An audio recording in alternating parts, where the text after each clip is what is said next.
Greetings guys, welcome back to my channel. My name is Monette and this is my channel, Evolve with Monette. I know right away you're not going to be able to see me well, but I am on location. So we're going to be dealing with some sound issues, but the issue is not really an issue when it's grounding from Mother Earth, is that the beautiful sound of the waves here where I am.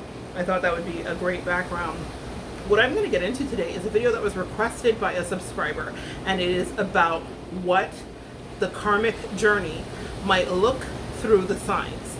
So we each have a sun sign, we have a rising sign, and we have a moon sign. If the counterpart that you are dealing with, so your divine masculine, divine feminine, divine or distorted masculine or distorted feminine, depending on which part of the journey you're on, if they are choosing a karmic outside of the relationship, or you might feel like they are a karmic and not necessarily a soulmate, what lessons can you expect? So I'm going to go back to the way that I learned the lesson, which was through a Scorpio karmic.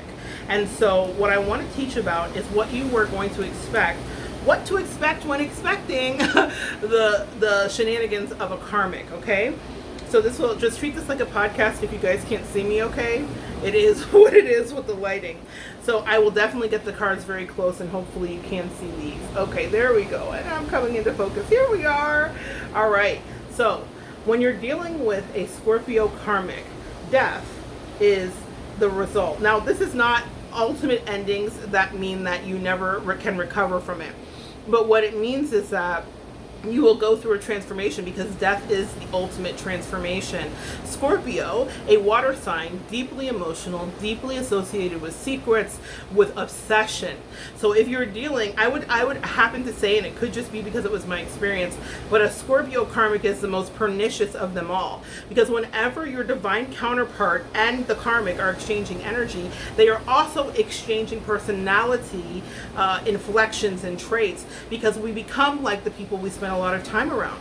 So in order for them to develop a relationship, they had to kind of enmesh themselves into one another, which means that maybe your divine counterpart or distorted counterpart that you are very used to is going to seem almost like a stranger to you. And that's because they are enmeshing themselves with the very deep vibration of Scorpio. Now, if we have a balanced Scorpio, they're not going to be a karmic. A balanced Scorpio knows how to manage their own life, balance energy. They can still be obsessive, but they wouldn't make the choice to be in a lower vibrational relationship the way that a Scorpio that is not balanced would.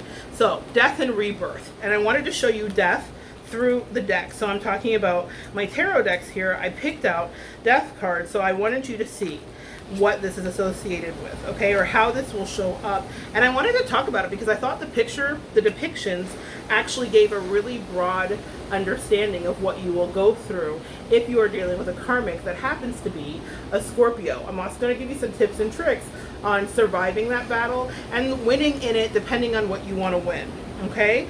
This first card is out of the Pre-Raphaelite deck, and it is probably the creepiest to me out of all of them. It's this woman who's laying in the water. Water is, again, associated with Scorpio, deep emotions. And what I'm drawn to is this brush in the back. This brush in the back could have any scorpion, spider, any snake in it. And believe you me, when you're dealing with a scorpionic karmic, you are dealing with a snake in the grass that will associate themselves with your partner, and then you're kind of wrapped up and you think, wow, this is a great way to start, right? There's hope. But wait, there's hope. Because what happens sometimes for some of us, and I've counseled people on this journey, you can also have a situation where your divine counterpart gets it, they learn the lesson, they come out of the test, and they decide, this isn't for me. That's this death card. It's so intensely beautiful. And at the bottom it says death and rebirth. Now the number associated with Scorpio in the tarot is 13, which breaks down to 4. 4 is the number associated with work. It was just 420. I'm doing spiritually based business. Thank you, angels. If you saw that timestamp, check that out. I have a video that I'll link above that I've already made about 420 and what that means. It's not what you think, guys. So this is the situation when you're dealing with 4 energy. This is work. This is a lot of work that you may not have been putting into the relationship, or you may need to put into to balance with your divine counterpart. Some of us have made choices not to balance. Okay, I'm in that boat. But some of us that are seeking to balance, I want to teach you what this means. Do you see how Scorpio energy can look through you? And this is why when you are dealing with a karmic that's a Scorpio, it may feel like your counterpart is just sucked into it. It's because that's what they do. But here's the thing about Scorpios to understand: if they are lower vibrational, they are doing this for sport. Okay, it's not so much that they want to actually be at the end of the road with the person that they must or they needed to have. It's that they want to win, and Scorpio wins at all costs. Now, the positive here of a balanced Scorpio energy: if you want to go on a diet, if you want to start a business, tell a Scorpio, but not every secret, but they'll find out your secrets. So when you're dealing with a Scorpio karmic, the first tip to understand about it is that they are listening to the underbelly of your relationship with your divine counterpart. So when your divine counterpart or your distorted counterpart begins to devalue you to the Scorpio, they're taking notes, and they're usually pretending that I'm just a friend, because what they want to do is understand exactly what buttons to manipulatively push later. So, and listen, for some of us, I'm going to give you this advice and you'll think, well, I feel kind of helpless here. How do I understand exactly how I combat something that is so secretive? And I will tell you, like I said, I feel it is the most secretive, but it comes in for a reason for this. Now, oh, excuse me. It comes in for a reason, and it is to clear so that we can harvest. This is out of another deck. I can't remember the name of it. I'll link it below. But this death card has this huge sickle, and there's this blooming white flower. This reminds me of War of the Roses, because when you're going through a transition with your divine counterpart, it can feel like War of the Roses. But this rose is white, and this is about waving the flag. This is about surrender. And then in the background, this is about going to a place where you can get away. Now, do you see that passion there, that red color? Red associated with root chakra. It looks like a river of blood, but what this is about life. It's about life force and prana. This is about raising your vibration. That root chakra is about stability. So when a karmic comes into your life, your relationship feels unstable, and so you will need to fortify your root chakra associated with that bloody color of red. It might feel like a lot to do, but there's balancing. Now, if you don't like that color red, then stick your feet in ground and sand. I have videos about that here. Connect with some crystals, get outside and ground. Do what we're gonna do right now, which is be down 10 toes in the sand. Also, another video, guys, check out 10 toes down. That is already here for you. So what I want you to understand with this is we are harvesting and we're making room for something new. And when a karmic comes into your life, you may think it's the end of your relationship, but if you are able to understand the soulmate journey and you can get your divine counterpart in that space where they make the choice willingly, because we can't force our counterparts to learn a lesson that they're not ready to learn. I want you to understand something, Divine Collective. We make the other person the divine.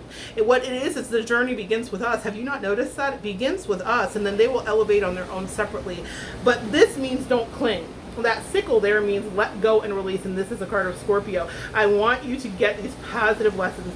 We just hit that at 8:08. I want to also talk to you guys soon coming about the Lion's Gate, which is on 8:8, okay? So understand that you're getting messages. Also look up that angel number of 808. I feel like they're working in evens today. They're funny. 420, 808, yeah. All right, so let's take a look at the next Scorpio card. Now this one, the first one was like creepy. This one is powerful. You see, this is this is a live depiction coming in live, guys. Your divine or distorted counterpart under the control of the scorpionic karmic. This just in. This is an actual picture of what that looks like. Do you see how he is skeletal and sinew and barely hanging on to life? Do you see how there's something emerging? This is such a, I've never even seen this in this picture. Wow, my angels are giving me a download about this right now. Let me get steady for you. This is your energy divine counterpart right here. Do you see how you're just the face above the earth or above the watery marsh, wherever they are? Because this to me feels like, this reminds me of Interview with a Vampire. This reminds me of Lestat. This reminds me of feeling like you're sinking away, and that the scorpionic karmic may just be the one who comes out triumphant. But when death comes in like this, my goodness. This is about changing the way everything has been. If you have manifested in your soul group, and again, new video about that, The scorpionic karmic, what you've manifested, is a change so powerful that you and your relationship will never be the same. For some of us, that doesn't mean that you will not return to the relationship. For some of us, it does mean that, but it means that it changes you. There is always a benefit and a bonus in having a karmic come into your stable relationship, or your distorted or divine counterpart allowing a karmic into your stabilized relationship. It is there because there are soul lessons that you signed up. This is what a soulmate is. And we often overlook that for the gloss and the glitter of connection and sexual satisfaction. And the truth of it is, it's about spiritual work. It's so much deeper, and we get lost in that. Hence, your distorted counterpart got lost in the scorpionic karmic, or the whatever the sun sign is karmic, because they understood the lesson, but they were not ready to rise to that occasion. And so the devil will always come in. And I say the devil, what I'm talking about is lower vibrational energy, our desires, our deepest, darkest kind of wants and hopes. And the universe will allow us to be tested. God allows us to be tested in order to see, do you want the spiritual growth that you signed up for before you came in? Or do you want this delicious temporary? That's another heads up, 7-up. No karmic really stays, even if it looks like that. It's never what anybody thinks when they're getting into it. So I wanted you to understand that. The next card that Scorpio is associated with is the Tower. There's a few guys, but I'm going to focus on 2 for time constraints in this video. So this is a cross view of the Tower. Yikes, eeks. It looks pretty intense, pretty serious. And that's what it feels like when you're in this relationship. Now, this first tower that I'm drawn to is the lightning strikes. And it reminds me of Garth Brooks, and the thunder rolls and the lightning strikes. Another love grows cold on a sleepless night. And as the storm rolls on out of control, deep in your heart, the thunder rolls. When a karmic comes into your life, that's what it feels like. Because you'll have a premonition. If you're watching this video, you know how energy works. You'll have a premonition, you'll have an understanding, and you will wonder exactly how you got here. What did I do to manifest myself there? I know that's what I thought, but God had something so amazing and so big for me. But in the moment when it came up, the first premonitions, the downloads, the dreams, when my ancestors stepped in with machetes, y'all, machetes, that's coming up. They said, this cannot stand. And it was a lightning strike. What you notice in the Tower card always is that people are falling away. This card is usually associated in career readings with changes with work. So we will talk about that in another video, but here it's scorpionic energy. And it's work associated as well because of the grouping of people. But this is a triangulation that happens. This is your karmic that's dealing with you and the divine counterpart. Masculine or feminine, or you same, reverse the roles. Above is the hand of fate. When a Tower moment comes into our life, it changes us because we've been stagnant. It is God's way of saying, I do not like the direction that this is going. This is going in a direction that there isn't going to be any healthy change, and you guys have forgot your mission. You got caught up and you think that you're here to play and to have fun, but you're not. You're here to spiritually evolve. And that is why Scorpios, karmics, and any sun sign come in, because it's change. That scorpionic energy brings irrevocable change, okay? So the next tower that comes up here is one where you can see the fire. Now, here, we're going through the stages. I love this. So in this one, we have the lightning, no fire yet, just a bright illumination, right? And I can't get it to focus. But in this one, we have fire. The tower is on fire. And at the bottom, there is this emotional energy, this water rushing in. So this could be a lighthouse. This could be something that is near great bodies of water. But what it is near is your heart. Here we have people in shadow. It's not as vivid because when we've gotten to this part of the destruction in the relationship, we're dealing with the structure crumbling. This is such a beautiful depiction of a relationship that you might have invested into and built up, but the structure becomes faulty and it's no longer integral. The reason that a karmic comes in of any sun sign is to test your scaffolding, to test your internal structure, to test your beams, to test the studs in the wall. Did you build this up to code? And if you didn't, it will come crashing down. Now, the beautiful thing about the Tower in any reading is when it comes in, it's coming in for extraordinary change, and it offers you a chance to sift through the rubble and to say, what would I like to put back into my Tower? If we spend our whole lives being informed by our tribe and by our love relationships, who we are, and by ourselves and higher power, then what happens is we get attached to that structure. So what the universe allows us to do is look back at it and pick out our favorite bricks. There were some lessons you learned and some things you learned that served you well. There were some things that needed to be discarded after the destruction. If your karmic is a Scorpio, you will get to reassess what works for you and the divine counterpart you're with in the relationship. The way to combat this is not to. That's my advice for working with Scorpio energy. Observe them and be strategic, because Scorpios hold grudges for a long time. So if you have a petty spaghetti karmic who wants to be involved in your life for as long as she wants to, she'll do it just because she's bored. And so I have a video coming up with strategies for winning, but I want to just talk about what to expect. Now, the last card here before we finish up is this, which I thought was so important to include. This is dealing with growth. Oh my gosh, I love this squirrel at the bottom. That's particularly symbolic for me. But what I do see, this is about rebuilding, storing away the information, changing what within your Akashic records that got you to this manifestation. And it's about regeneration. This tower is more like a termite hill or an ant pile, something that was an established structure, or the nub of, or not the nub, what do you call it, the stump of a tree. And so something that was built up that needed to be broken down. And what I love about this is at the top, if you can see, there are butterflies that are coming from the top. If you follow it all the way down, the lightning has struck, and the fire that once was there has turned into butterflies. Come on, evolve. Come on, channel plug. You evolve through the storm.